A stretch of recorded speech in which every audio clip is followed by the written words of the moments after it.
Hello everyone, and welcome to this week's Salon webinar where we explore careers and research practice in dementia and brain health. I'm Adam Smith, I'm the Programme Director for Dementia Researcher, and today we're discussing something that can make or break how your work is received by the people it's meant to help, the lay summary. It's easy to think of a lay summary or as just another requirement, something to squeeze in at the end of a grant application or an ethics application.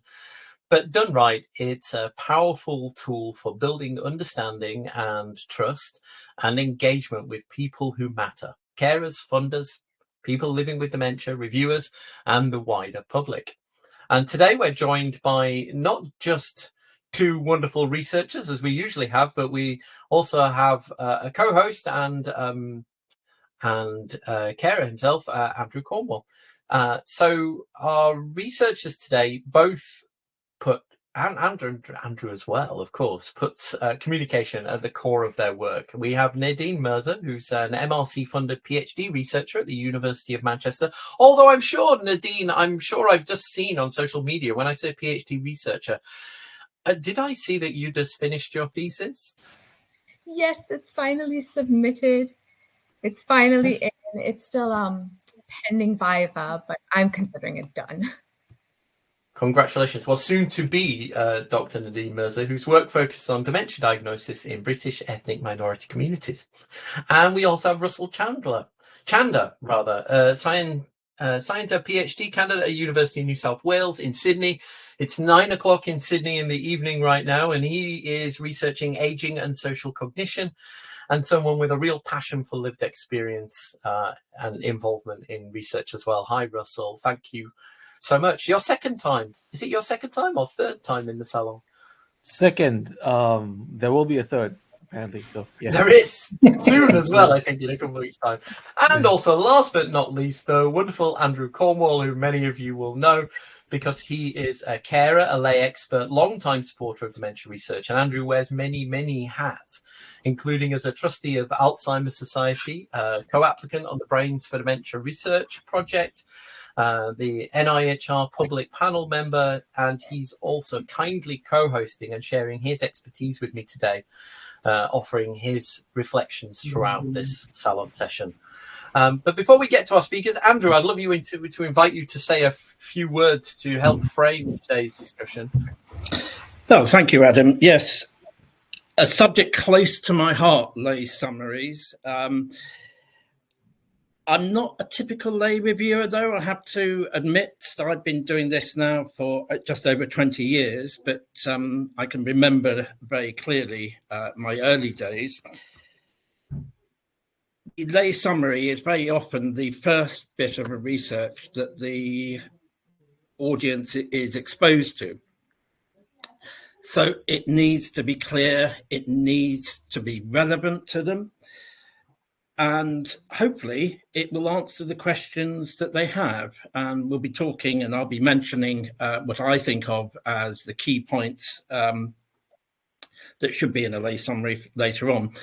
I do a lot of reading of lay summaries because of the Brains for Dementia Research project, the Brain Banking project, co-funded by Alzheimer Society and Alzheimer's Research UK.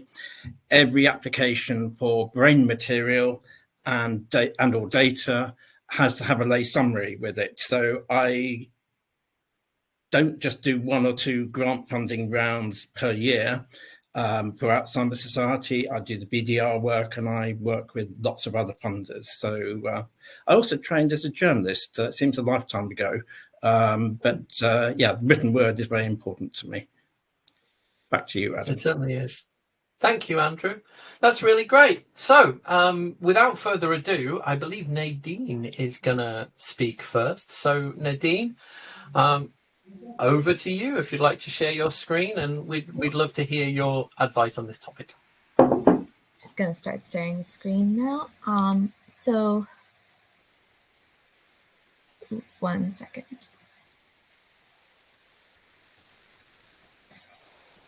Yep, it was working before, and now it's decided not to. I'll tell you what, while we're just waiting for that, I have some. So let's start off with a couple of stats while Nadine toss out a technical grammar news.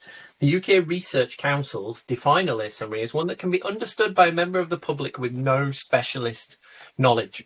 And many grant reviewers, including public panel members, actually read only the lay summary when reviewing an application, which kind of goes on to highlight the importance of it.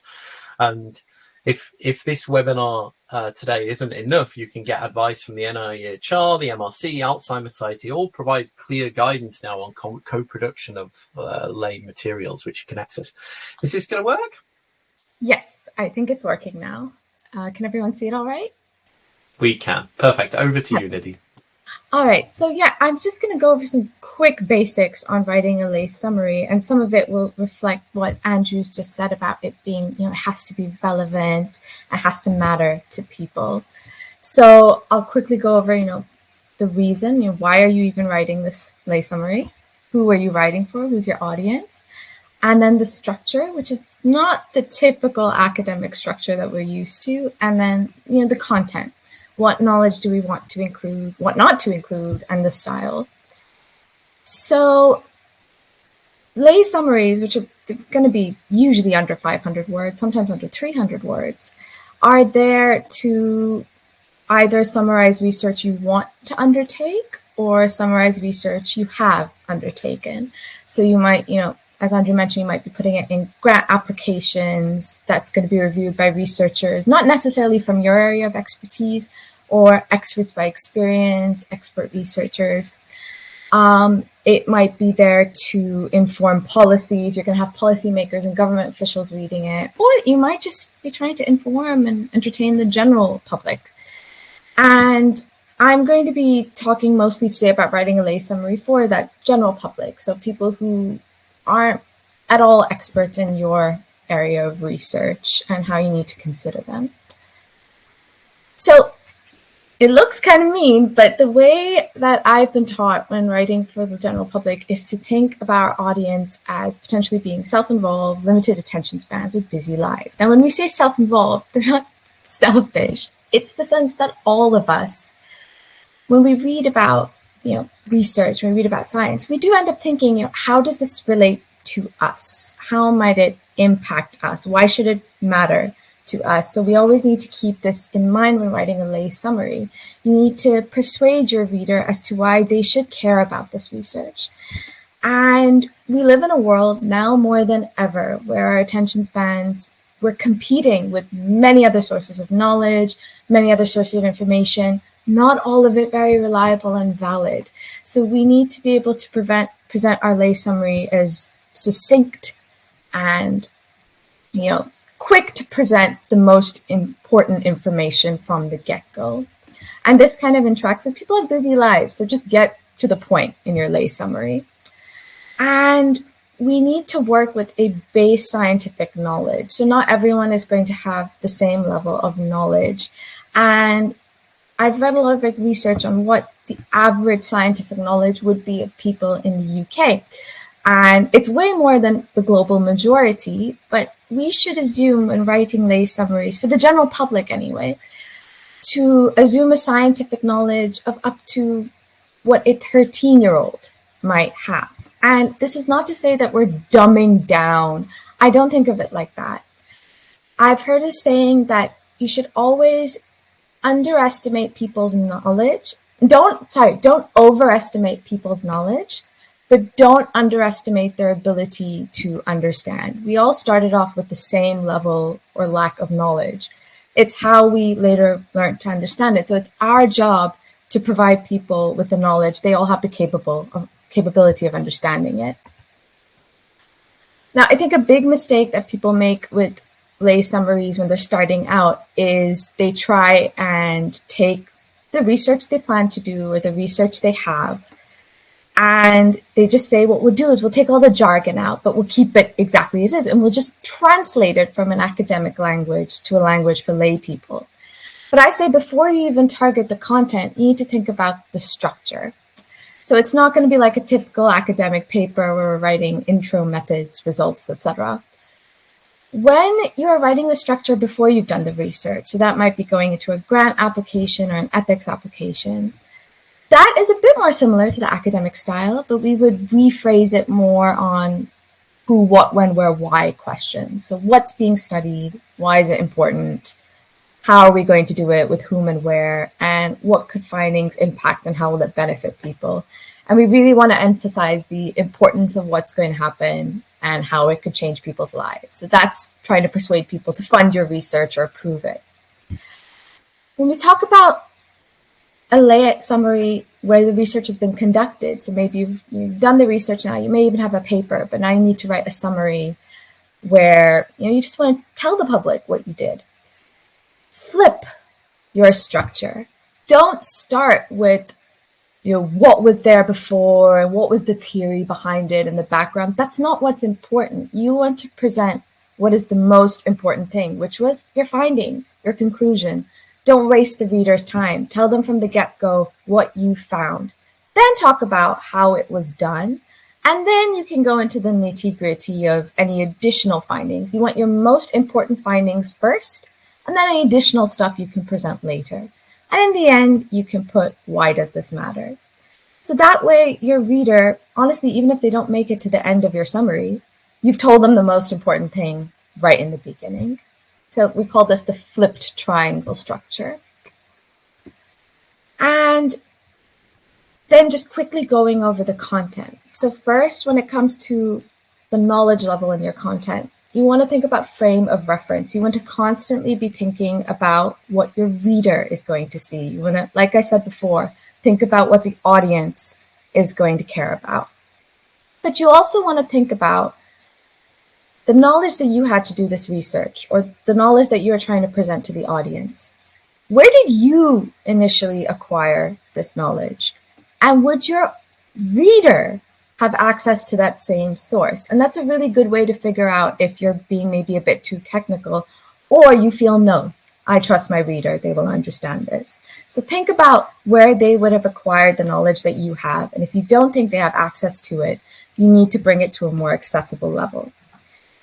They don't need to know every little thing that you do. They don't need to be an expert in this field to understand your research. And honestly, they shouldn't even need to read the entire summary to understand what you've said in the beginning. And while you're writing, you should also think with each sentence, okay, after my reader has read this sentence, what questions might they have? And you want that question to be answered in the next sentence. You don't want them to have to wait all the way till the end and be confused. Answer questions as they arise in your summary. And then the style. We all talk about, avoiding jargon. And I believe even in papers and at conferences, we should all be avoiding jargon. But I know that sometimes we have to use technical words. It's unavoidable. And we are trying to inform our audience. So a good way to do that is using reverse definitions. So you provide a definition of something technical first and then name it. So you could say, there is a phenomenon where the less someone knows about something, the more they think they know about it. And that's called the Dunning-Kruger effect. That way, the person has more time to absorb the definition before being presented with the technical word. There are, and I see this a lot in psychology, which is my background, a lot of words that have been co-opted by the public. So we hear words like depressed and OCD, and it means something else to the public. But it means something else in psychological research. And it's a good idea to think about what might mean one thing in lay speak, but might mean something else in science. And we see that with words like significant and valid and reliable as well. And we just want to make sure we've clarified that in our lay summary. It's also good to use active voice, saying we agreed instead of it was agreed. That's always great. I also think it's good to use that word we, because it's a way of grouping the audience, grouping the reader into your lay summary and letting them know that you are part of this conversation. And then just stylistically, it's always a good idea, and I find this in writing papers as well, create variability in your sentences. Have a short sentence and a long sentence and a couple of short. Don't have all the same boring lengths. I read somewhere that it's good to write it in this style because it's like music. You're introducing variability and people just digest it a bit easier. Of course, none of this matters if you aren't going to get your lay summary reviewed. It's great to have it reviewed by other researchers in other fields. I've shown lay summaries to family and friends, but I think the most important thing I've ever done is to show it to experts by experience, research with researchers who are experts by experience. And in my own research, having members, PPI contributors, look over the summary, even help write the summary, just to make it that much better. So yeah, that's all I have to say about lay summaries. Thanks, Nadine. I'm interested because you, as we mentioned at the start, and as you did there, that you very specifically work with communities that are traditionally very underrepresented in research. Is there a difference when you're writing a lay summary for those populations of people that we commonly see? The kind of the UK has a tendency to have these kind of white middle class people are the majority of study participants. Is there a difference between writing a lay summary for specific communities as opposed to for the wider public, or should it all just be the same? I definitely think it cannot be the same.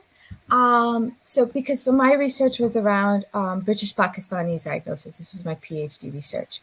And I worked with British Pakistani carers and people with dementia. And we had to come up with a lay summary for the research that we did.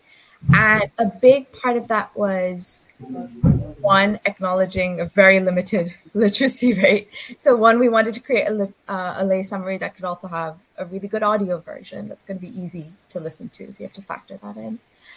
And then we also wanted to make it accessible in other languages. Like if I'm working with a British Pakistani population that mostly speaks Urdu, no point in having just an English lay summary, except that there are a lot of words in English that it didn't really have an Urdu equivalent, or even basic science terms, we'd have to write them quite literally in literal sentences. So we realized we have to make our Urdu version a bit more simpler. And then we went back and made our English version even more simple to kind of match it. So almost like a back translation back and forth. That's interesting. So do you end up with different versions of the lay summary in different languages, or do you write the English version in a way that's translatable? So it's kind of both. So initially I sat with my PPI group, and we thought about first the points that we wanted to hit before we even hit languages, because we're all bilingual, so we were kind of speaking both at the same time while we were doing this. So we hit the points first. Then we kind of made a rough English version. From that, we came up with a rough Urdu version. And then we kind of went back and forth. But I will say at the end, they were the same, because I didn't want that the English version is somehow more technical than the Urdu version. I did at the end want them to be at the same readability level, if that makes sense. Yeah, that makes sense. And how do you, just technical question, how do you fare when it comes to ethics for that then? Because I can't imagine that ethics panels have a full range of membership that can speak all the different languages that you might do that. Do they just accept your take on that and say, yeah, this is okay? Or this was actually, it was one of the easiest parts of ethics. I thought it would be a bit more difficult, but so they didn't have anyone on the panel that spoke, Urdu. So they said that if you can just get us a signed letter from your PPI contributors saying that they're bilingual, and they were part of the process and they've read it and they think it's a fair translation and they can verify that the Urdu version is the equivalent of the English, it's fine. That's good. And I mean, you definitely want to at least make it available in the languages that you're of the people that you're seeking to recruit, don't you? I mean, that Absolutely. That sounds like a given these days, that we understand that. But I wonder if everybody makes that same level of effort. I know that a lot of people want to, but I was lucky because I speak the language, and then I had the ability and the funding to arrange a PPI group. I know at the end of the day, there's so many people who want to do it, and it's just a matter of resources. They can't, they don't have the funding for a translator. They themselves don't speak the language. Even though at this point, I feel like it's something that should be mandatory, and institutions should be facilitating these translation services and access to, especially I think if you're doing any kind of research with an underrepresented group.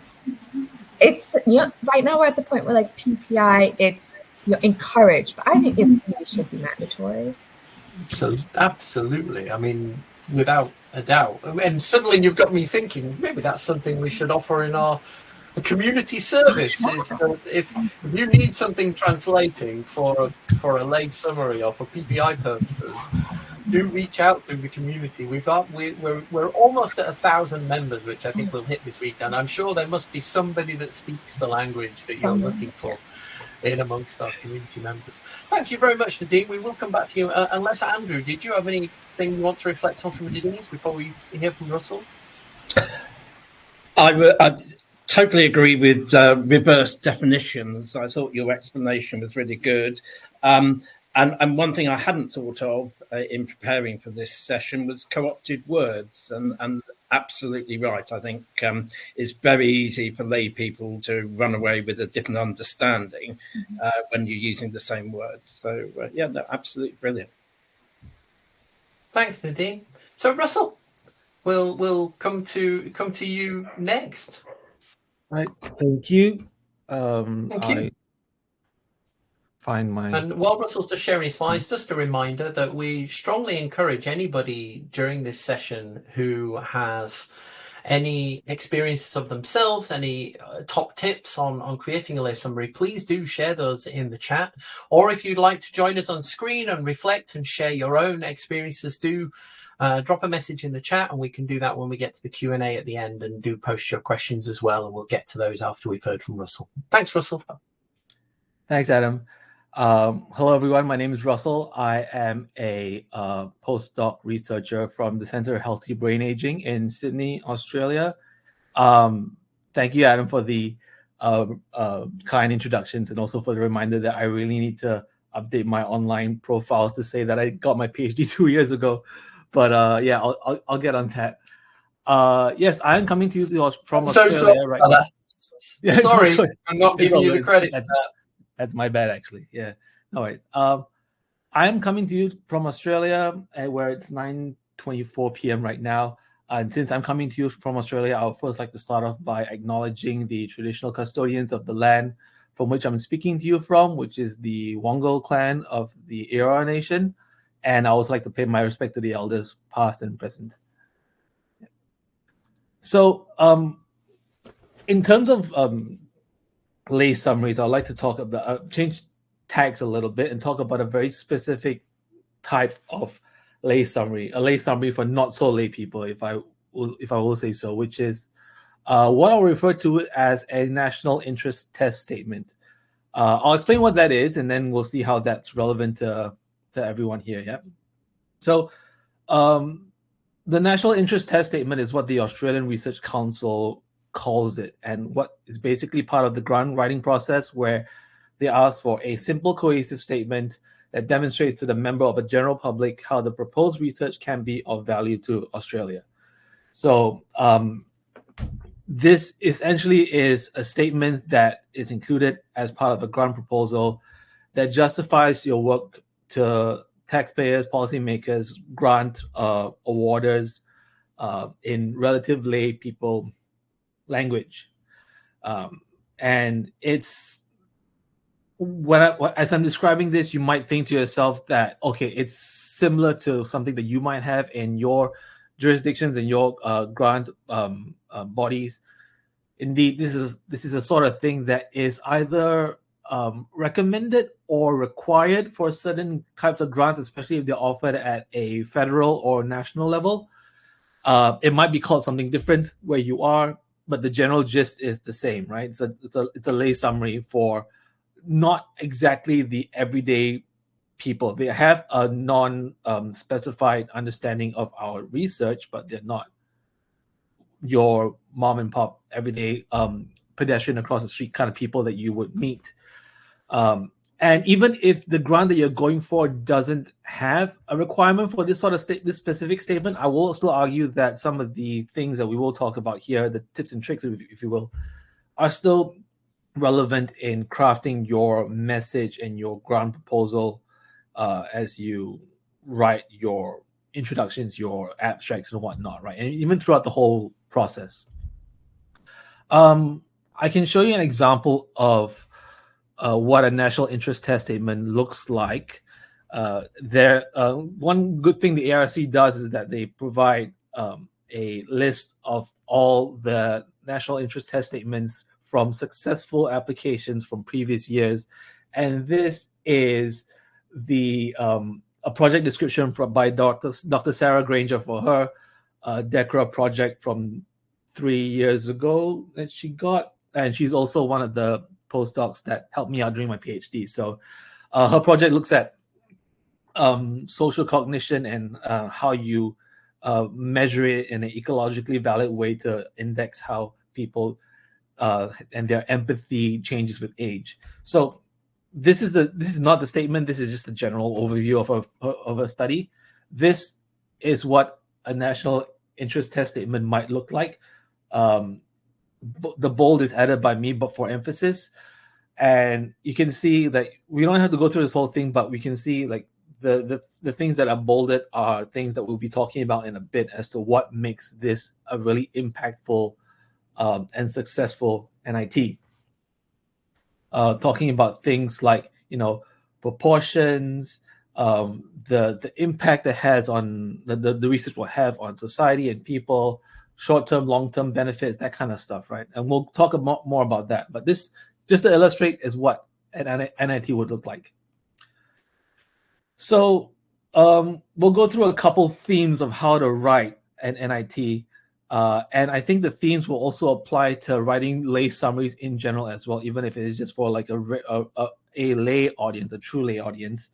One of them being know your audience. And I think I'll do my best to not repeat too much of what Nadine would have already gone through expertly. But generally, know your audience is an important thing. And we have to keep in mind that when you write things like the NIT, your target audience is the general public, but not your lay person, but specifically people like policymakers, stakeholders, people who run grant bodies and like review grants, people who are somewhat familiar with the scientific process, but not really just tangentially familiar with it, but also not familiar with the specific projects that you're doing. A lot of these reviewers are also reviewers that kind of look at research across the gamut, right? If you apply for something like, for example, the ARC DECRA program, it's not just specific to dementia or psychiatry or gerontology.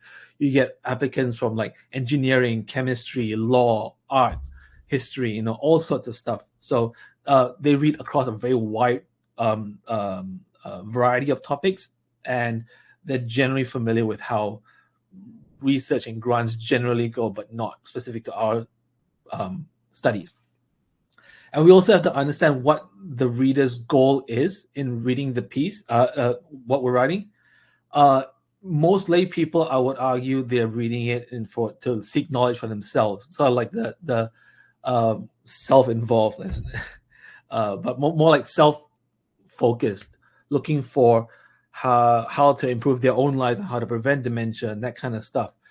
When people read a national interest statement, it's more broad than that. It's more about the goals and needs of the people, as it were. So we have to communicate through the NIT how our research helps our country, our nation, our territory, whatever the focus is of the grant that we're applying for. Yeah, it's very easy and it feels very good to talk about general or global benefit, like this will help all humanity and that kind of stuff, which is great, but can get a little vague. A lot of times, if you can appeal to more local and national interests, it might be a bit more relevant, make your work a bit more relevant to the readers, right? And you have to understand the readers in terms of the reviewers and also the grant that you're applying to, what their research interests and themes are, especially the interest and themes of your nation, right, or your country. So on a federal level, I think the various ministries and statutory boards that are involved with research and research funding would put out statements or papers detailing 1, 3, 5 year plans of what this is the kind of research they want to do under these themes. Is it like clean energy? Is it preserving indigenous culture? Is it looking at aging societies, that kind of stuff, right? And knowing what the national research interests are would allow us to cater our research proposals and our NITs to fit to at least one of these themes. So we should also seek to demonstrate public benefit through our NITs and show how our work would benefit, the people that will be reviewing this and the people in general. And the kind of public benefits that we're looking to demonstrate are things like economic benefits, social, cultural, environmental, commercial, right? Things that are very broad focused. Things like technological and scientific benefit in terms of like research and knowledge for research and knowledge's sake is all well and good, may not be the most relevant to the lay person. So if you can show instead how your work can benefit your country economically or socially, right? How it can create more revenue, how it can save the environment, how it can preserve our culture and our heritage, that sort of stuff is a bit more relevant. Yeah. Another theme, general theme, making our writing accessible. I'll kind of skip through this a little bit, mainly because Nadine has gone through a lot of this very expertly, and also because I don't want to be the 800th person to tell you to avoid jargon. But generally, yeah, avoid jargon. So, and another thing to remember when we're writing these kinds of statements is that we should do our best to structure them in a way that people can see exactly what we're trying to say. Like mark out the points of the passage that says we're going to do this and that, right? I say, this is the kind of work we're doing. Our expected outcomes are this. This work will benefit these people by doing this, very like structural and delineated, right? Because we have to understand when people review these kinds of things they're reading, your statement is not going to be the only statement that they read. It's going to be like dozens, and it's going to be a lot across different topics, right? So anything that we can do to make the reading process easier for them in terms of marking out where exactly they can get key points of information will be great for them, for the reader. And also we should state clearly the gap in the research and why it needs to be closed. Yeah.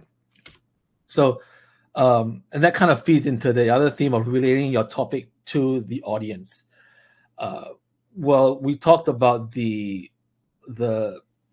reverse triangle method of focusing on the research. I want to also talk about like emphasize the point that lay people, regardless of it's like the general lay people or like policymakers and grant awarders and whatnot, I would argue don't care as much about the methods itself, as certainly not as much as we do. I know a lot of researchers will be very excited because bold fMRI is my passion, and I love working with SVMs and various machine learning methods and all that. We can speak all day long about these topics, and it's really interesting, and it's really great amongst other enthusiasts and other people who do that kind of research and those methods.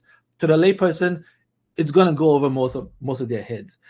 The focus for them is not so much about the results or the methods, but what the results are addressing, the bigger problems, which would be covered in things like our introductions and our discussions. So that's why I have that diagram on the right. It kind of weights. Not that we will follow this structure naturally, because you don't follow that academic structure that you do a lay summary. But if you were to shift a proportion of focus for these four sections, I would argue focus more on the introduction and setting up why we're doing the research that we're doing and what kind of problems are out there that need to be solved and how our research would solve them. That's the key thing to focus on, the impacts and the reasons why. One thing that we can say use to relate to our research to people is the use of, well, I canceled out analogies and case studies, because I think sometimes when you talk to a lay audience, you want to illustrate how your work and the disease that it's looking to address is relevant to them. You can kind of paint a case study of, like, when those kinds of stories, like Mary was 37 years old, living her normal life, where all of a sudden she felt faint and she and you kind of paint this nice, not nice, but this vivid and illustrated story of what someone who's going through the thing that you're trying to solve goes through. It paints a very emotive picture, and it's very effective. In a national interest statement, not that appropriate because we don't have space for that. So instead of analogies and case studies, there are other ways that we can use to illustrate certain points and highlight certain things for our kind of research. And we use things like statistics and figures, and not statistics as in general mixed linear models and all that, but it's more of like things like numbers and census data and that kind of stuff, cost to the public, growing numbers, how, like, saying like, dementia is going to cost our country $37 billion on the healthcare system, or that kind of stuff, right? Or numbers of people with dementia are expected to double by this year. That kind of, like, those kinds of numbers that give impact and, like, illustration to your projects and your proposals. And when we also talk about the individual stakes, we're not talking about the layperson anymore in terms of, like, what they're selfishly into, but more about what the people are focusing on, what the benefit is to, like, the people in general. And when you illustrate benefits, you can illustrate them in terms of primary and secondary goals and roll-on effects, and you can also illustrate your timeline of short, medium, and long-term goals. Like, all research will do this now. In the medium term, in a couple of months, a couple of years, it will result in this, and in the long term, like the general effects in the population, it will result in this. Kind of paint that step for them. And also workshopping your statement with lay people. We've also mentioned this. Trialing or running out with lay people so that you can gain insight from them as to what people latch onto or what people don't latch onto, because sometimes what people are interested in and focus on are not the same things as what we are passionate about, right? As I was talking about earlier with regards to, like, methods versus the background and all that. What kind of lay people to talk to besides community members? I think talking to stakeholders, people that are involved in the grant writing process, and I think we can connect with a lot of those kinds of people here in Dementia Research and other communities. We can connect with them to see what kind of things they pick up on. And sometimes I like to think about talking to the discerning taxpayer or the disgruntled taxpayer. Those kinds of people, when you think about how, like, people will say, I don't understand why I had to pay so many taxes to pay for this, and, like, like, people who they understand why they have to pay tax, right? Fine, I'll pay my tax, or rather, you take my tax. But if people aren't very keen on paying taxes for a lot of different programs, if you can convince them why their taxes should be paying for your program, that's pretty good, I think. So if something to keep in mind, on the kind of, like, a frame of mind to keep when you talk about your work to lay people, the kind of workshop ideas. I'll wrap up with another example of an NIT. This one is by Dr. William Gilmore from Curtin University, who talks about making a new alcohol use and injury prevention program amongst Australia's aging population.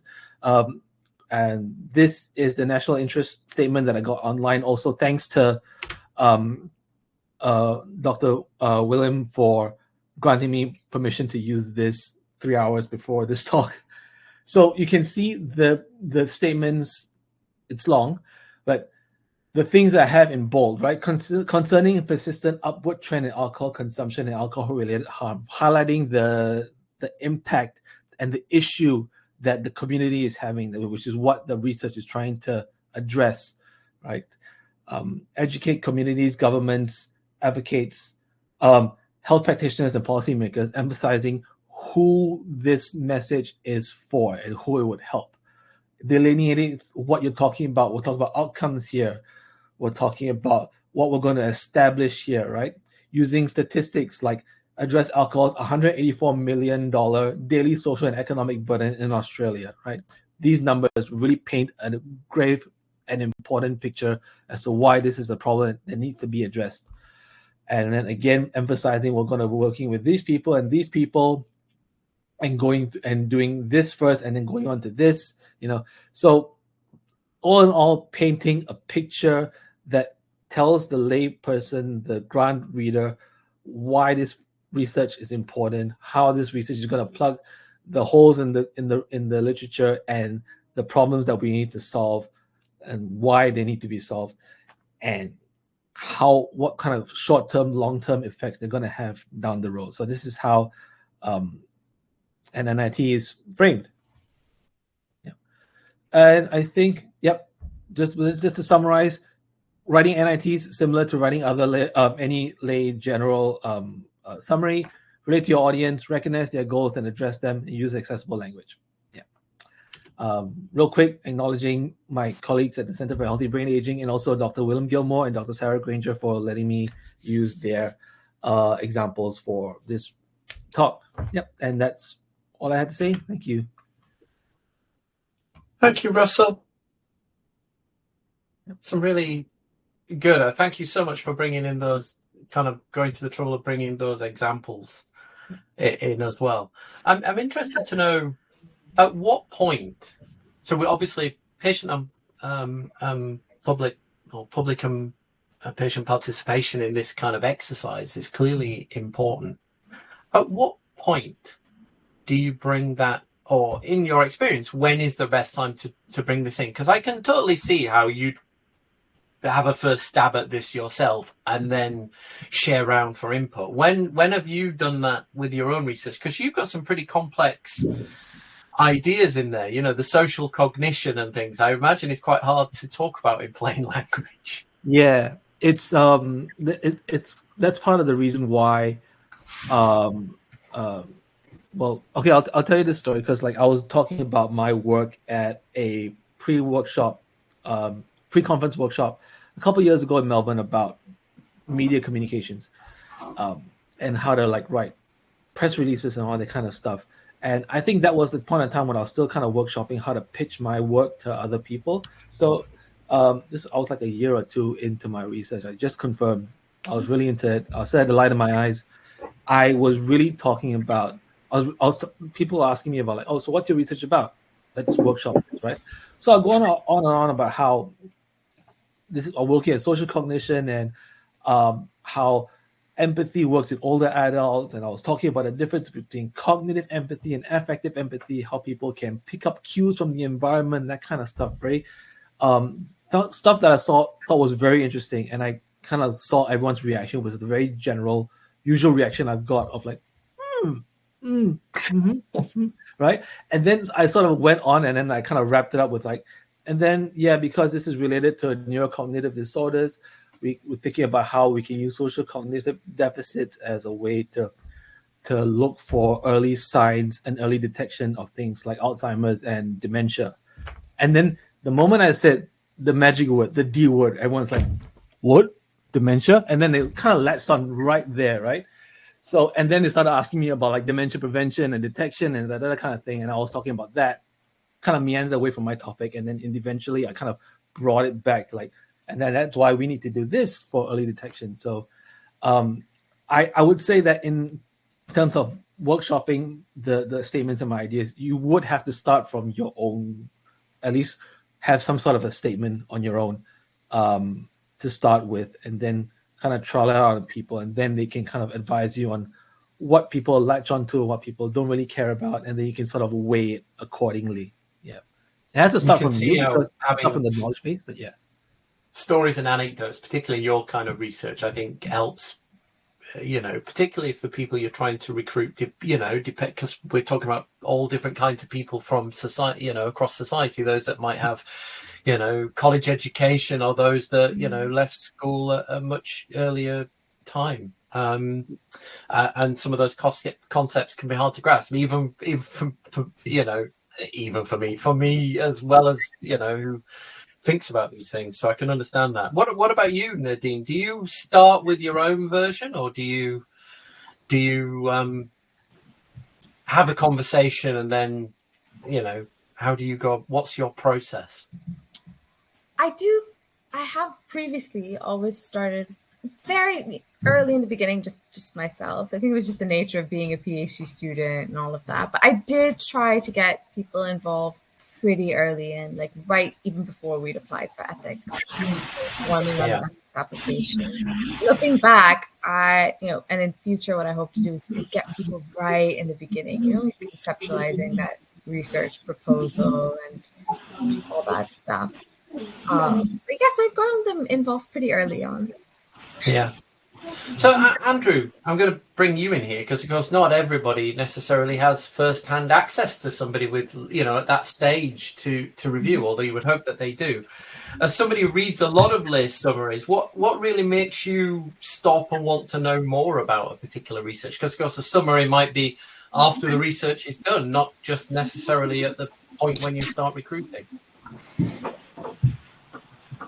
Yes, a great question. What hooks me is if it mentions impact. What is the result? What is the likely results of the research? Is it translatable into a change in practice, or what's the end product?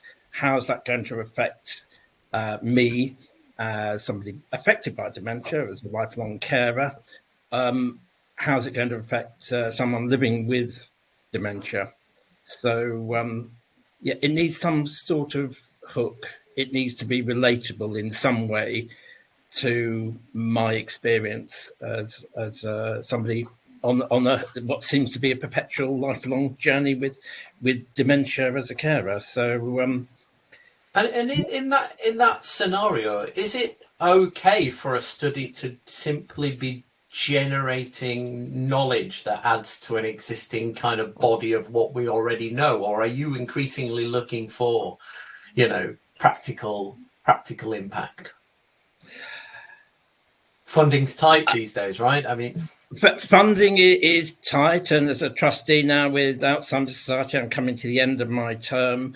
And as a fundraiser with lots of charities, I'm painfully aware that the money is tight.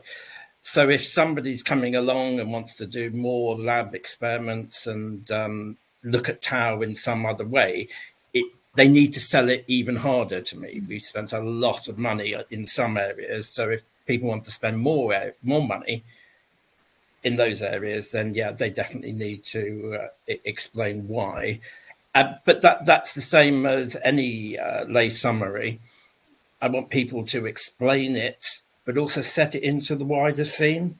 Why is this research that they're proposing important? How does it stand out from similar research that's already been done or is potentially being done? And is there kind of a golden rule or something that you like, or particularly early? Because I think more senior research, I'm going to say, after you've done this lots and lots of times, you probably get pretty good at it. I think it's probably more of a challenge for people at the earlier stages of their career. I'm going to suggest that's not to say that there's nothing you can never learn, no matter what your career stage. But is there some top tips you'd share for those at the earlier stages doing this for the first time? I get a lot of researchers sending me the lay summaries who've had lots of input from lots of different groups. And some of them I know very well because every year they come round, every grant round they come back to me with comments saying, I've been living with this for so long, I'm not sure it actually says what I think it says any longer. So my journalism training takes hold there, and there's certain techniques that you can do to actually check that it does say on the paper what you think it's saying in the way that you think it's saying. Reading it backwards is a very common way of just checking that it makes sense and it's in a logical order. So definitely getting lots of input from lots of people with lived experience, but then giving it to someone with a fresh pair of eyes before you submit it is something I would recommend. Good advice. Did you have a question? We did have a question. Let me take a question from the audience. And just a reminder that if you've got a question, do post it in the chat. If you've got an experience or your own advice you'd like to add to this, do let us know. You can join us on screen, or you can just post those in the comments. We had a question that said, would a lay summary need references and citations for any quotes, stats, etc.? Do you include those, Nadine, Russell? Do you include... I don't think you usually do in the lay summary, do you? I think it depends on the context. Like when I've used it just for public distribution, no. For ethics applications, again, you don't have the citations in the summary because you'll have references somewhere else with the actual proposal. Yeah. What anything to add to that, Russell? What about the stats? Well, the stats are I think you wouldn't, like Nadine says, you wouldn't put references or citations in the summary itself. It would be in the references for the application. If you put stats in your application, they should be at least very more publicly accessible stats, like census stuff, population level, things that you can look up on like the Ministry of Health website, that kind of stuff, right? Not specifically like, oh, this group versus this group in this study. No, it's more of like general stuff, things that people could look up to make sure you're not pulling stuff out of the air. Yeah. So let's just whip through. We've done so poorly on this topic today. We've done really well. But usually we have a lot more time for chat, and we've got 7 minutes left. So I'm going to whip through some of these questions. Let's treat them as speed questions. Andrew, what's the biggest mistake you see in lay summaries? People haven't judged the audience. They don't know what the audience want to get out of it. So are the audience reading it because they're working with a funder and they need to score it as to whether that research should be funded or not? And know your audience and provide them with what they need. Other question for everybody: are there any tools? Can AI write your lay summary? For example, can you paste your research full proposal into AI and say, hey, make this a lay summary that can be understood by somebody who is educated to this level and has, this a low level of knowledge about this topic? Have you ever done that? Has anybody done that? I have very controversial feelings about AI. Like, to the best of my ability, I would avoid it. I'm sure many people will find it useful, but for me personally, because AI is trained on what's already out there, and I work with groups that are very underrepresented. So I feel like AI is going to give me very biased output. So I prefer, this is something I'd like to put in the hands of people. Yeah, I can absolutely see that if you're trying to particularly in that. What about you, Russell? I too have very strong feelings about AI. I do use a bit of AI in work, mainly to check code, and I know people who have used AI in very limited context to look for different ways to phrase a certain topic or theme or sentence, right? I would advise against taking out an entire paragraph or entire statement and just plopping into ChatGPT and like, tell me how Jar Jar Binks would say this, that kind of thing, right? So yeah, I mean, like, I think looking for synonyms and ways to rephrase certain very specific topics, especially if you're trying to get out of that jargon trap, ChatGPT and AI might be useful for that. But also we should take note that. Sorry, I just want to say also we should take note that keep in mind that with a lot of grant applications, I think you have to declare if AI has been used in the writing of this. So like, there's still that. Absolutely. I'm not sure if that counts against your application. I don't think it would, but there's still something. So potentially it's a tool to check your work rather than something to entirely write it. I think if you write your lay summary, I think I put I've put things in there before saying, are there any recommendations that you can make to make this understandable to somebody at this level, or to simplify the language? It could be used as a tool for those purposes, but don't get it to write entirely for you. It's a tool as much as spell check is a tool. So yeah. How do you do you have any tips for writing for multiple audiences? You know, patients and people with lived experiences, carers, funders, ethics panels, you know, ticking all those boxes for everybody. I don't know if Andrew, because you've been asked to review lay summaries in different, with different hats. Does it make any difference? Yes, it does, because the audiences are going to have different requirements. So if you're on an ethics committee, for example, I review requests for brains for dementia research as a lived experience person, and part of my role is the ethical backstop. I'm there to think, is this what the person who's donated their brain and taken part in and produced data, is it what they would have wanted their brain used for? Is it what their surviving family members would want the brain used for? And if the lay summary, which I think is now 500 words, if that doesn't give me that information, then I can't actually approve it. And every request for material and or data needs at least one lay person to sign it off. So the lay summary is really, really important. So it's different depending on that different audience.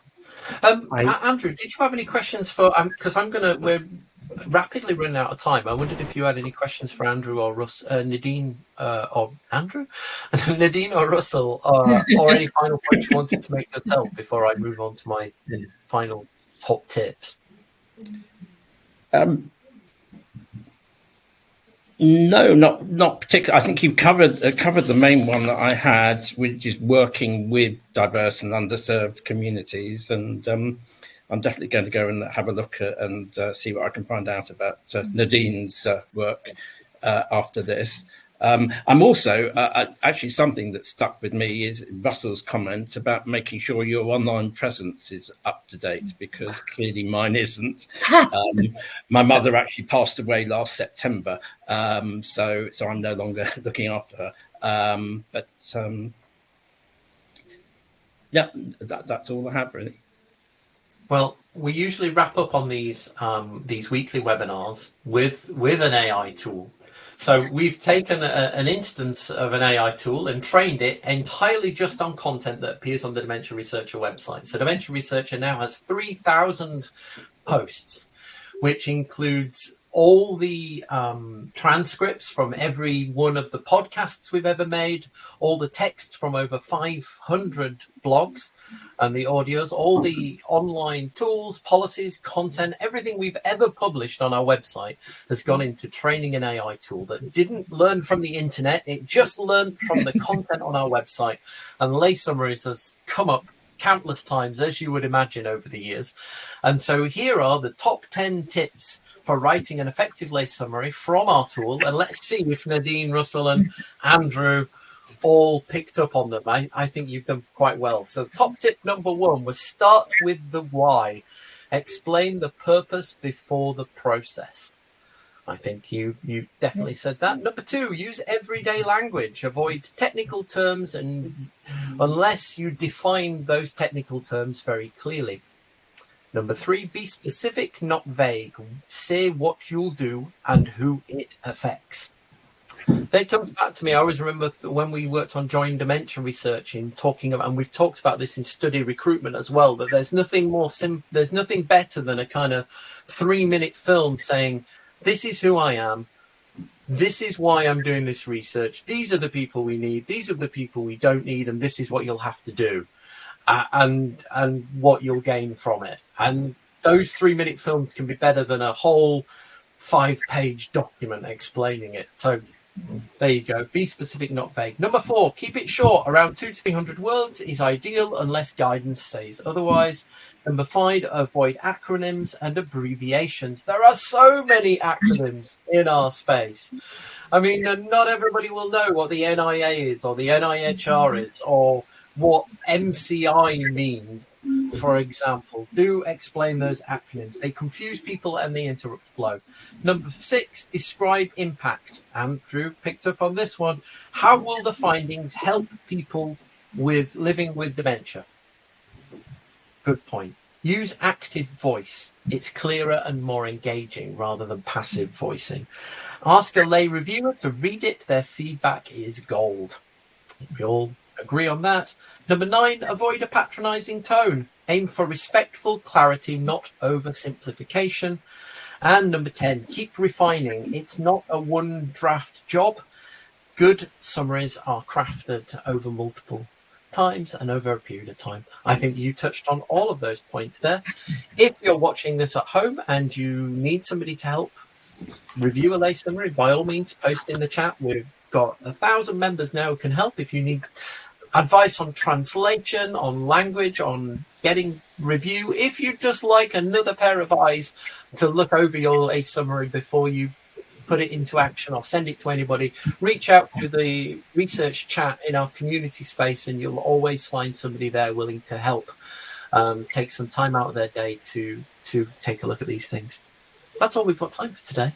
Thank you so much to the brilliant Nadine Mirza, the incredible Russell Chandler, and the awesome Andrew Cornwall for joining us today. I'm Adam Smith, and you've been watching the Dementia Research Salon.